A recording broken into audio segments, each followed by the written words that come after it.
This is As the World Burns, tying polls, prediction markets, and forecasting into current affairs and news. I'm your host, Randall Burns. Today's topic is using Metaculus to structure less biased interviews and debates. Metaculus is the world's most popular forecasting site and a favorite hangout of mine.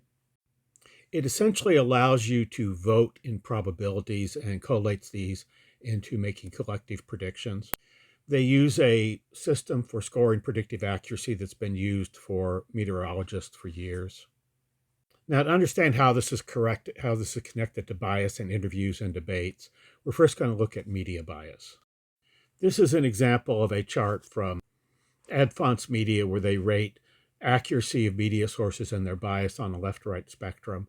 They put a lot of work into this, and I think it's actually, the link is in the description of this video, and it does tell you a lot, I think. But there are some dimensions of bias that I want to go into a little bit more before we get on to our main topic. Bias can involve not only the truthfulness of facts, but also the choice of which facts are reported. In other words, something can be utterly true, but it can be biased in terms of just which facts were selected to be emphasized or told about. Another dimension, which is even more over the top, because most mainstream media rarely distort, out and out facts that much these days. Any reliable think tank will have lots of good facts. But an area in which they vary a lot is in their forecasts.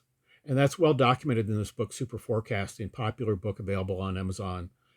And they show that the forecasts in a lot of the financial press and a lot of the mainstream established media are simply not very good. They do not pan out with any degree of accuracy. And this book served in large part as the inspiration for the creation of the site Metaculus. And so you can read this before Metaculus to understand a lot more what's going on. Now, I think we can use Metaculus to structure less biased interviews and debates. And I'm going to try to show how in the rest of this video. I have some ideas on that. Now, this is a topic that really goes back to the founding of the American Republic. There was a debate between democracy and meritocracy. John Adams' writings on this, I think, were way ahead of his time and truly inspired. And he says a lot more about what his hopes were for the American Republic than few citizens understand today. And I think that's well worth reading. But in a nutshell, the American system of government was supposed to be an interactive system of meritocracy and democracy. And I think that'll become obvious to people that read John Adams' writings. Robin Hanson, a professor at George Mason University, wrote this essay on Fudarki where he talks about combining democracy and meritocracy, where merit in this case is predictive accuracy. And this is a very good essay I highly recommend. Now, we have an actual site, Metaculus, that implements a lot of these ideas, particularly from super forecasting, into a fairly accessible fashion. One nit I have with Robin's essays, he's looking at financial, and those get regulated by gambling laws in a way that Metaculus does not, because it's not a betting site, it's a voting site with prize money, sometimes for sponsored questions. So, you could get on the site and play with it, and you'll learn a lot. And if you read super forecasting ahead of time, you'll understand a lot more about what's going on and what the reasoning is behind it. Now, what Metaculus does for us is it creates a set of questions that will be eventually verified. Occasionally, they can't verify them, but that's pretty rare. It scores predictive accuracy of participants and allows us to retroactively understand who had predictive understanding of an issue before it happened. It also means that it contains connections bias, because it's not the popular people that get identified. It's the accurate people. And so that allows us to go beyond simply, fame as a predictor of electoral success or recognition in the process. Now, what I've noticed is there's a lot of popularity of conventional talk radio, and my idea is how to structure an interview in a way that I'm not introducing any bias into it.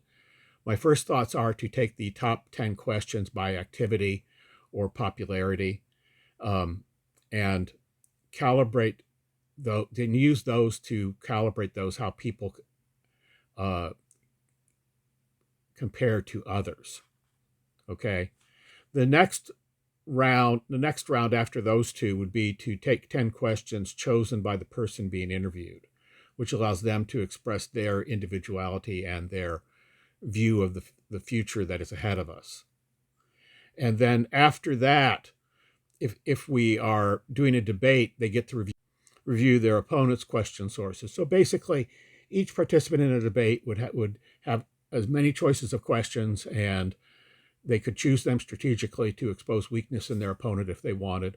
And if we're talking something leading up to well in advance to a campaign, the questions might even be resolved by the time the vote happens. And if not, we'd have a score for the next election 2 to 6 years later, depending on how long the election cycle is in that particular race.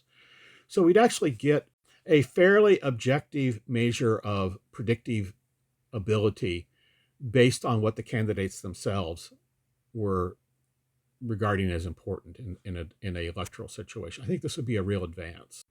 We've selected in recent years for candidates that can raise funds and can run really slick campaigns, but there's not a lot of competence in the higher echelons of government, and that's reflected in the public's opinion on our institutions. And this is a problem that's going to have to eventually be addressed. One of the points that's made in super forecasting is that both sides have their candidates with foresight, but we just don't listen to them. And that's the basic problem. And I think that making such identification part of the campaign process so that it can be retroactively looked at would be really a huge step forward. Now, this was a structure that I designed to do with Metaculus as it exists right now. It's just a first pass on a prototype. There's a real limitation here. Metaculus is not a cross-section of the public or of the people in a constituents in a given jurisdiction. Okay. Now, there are ways around this. Okay. If you wanted to formalize the process, you could create what's called a citizens' assembly, essentially a jury of citizens drawn by lottery, and you can use them to pick the questions. Or they could be provided with people kind of like myself who have the training in writing Metaculus questions that could be created based on what a citizens' assembly wanted. And so that would give you a set of unbiased questions for candidates to answer. Okay, I've included a link in the description to what single transferable vote is. It's a way of selecting multiple choices in a group where geographic attachment is not really an issue. And you can read more about the system. It's a very fair system. An actual example of this is the Condorcet Internet Voting Service, which does STV, but also does a voting system called Condorcet Voting, which is a little different, and you can read about it in their descriptions. But you can submit your own actual polls for an organization of your choice in this service to get a feel for this. The actual use of citizens' assembly is described in the Wikipedia article that I also included a link to in the description. Even without any formal lobby, such voting methods or such decision methods have much higher approval than Congress does. So, take note of that. And what I'm really trying to do with this debate format is create something that people can have faith in a situation where they don't have faith in a lot of media and institutions around them. So that's my stab at it. I intend to try this interview and debate format out starting with a few friends and then moving on to some actual political candidates and see where it goes. And I'm hoping to lay the groundwork for some broader appeal material here on this page. This is Randall Burns signing out.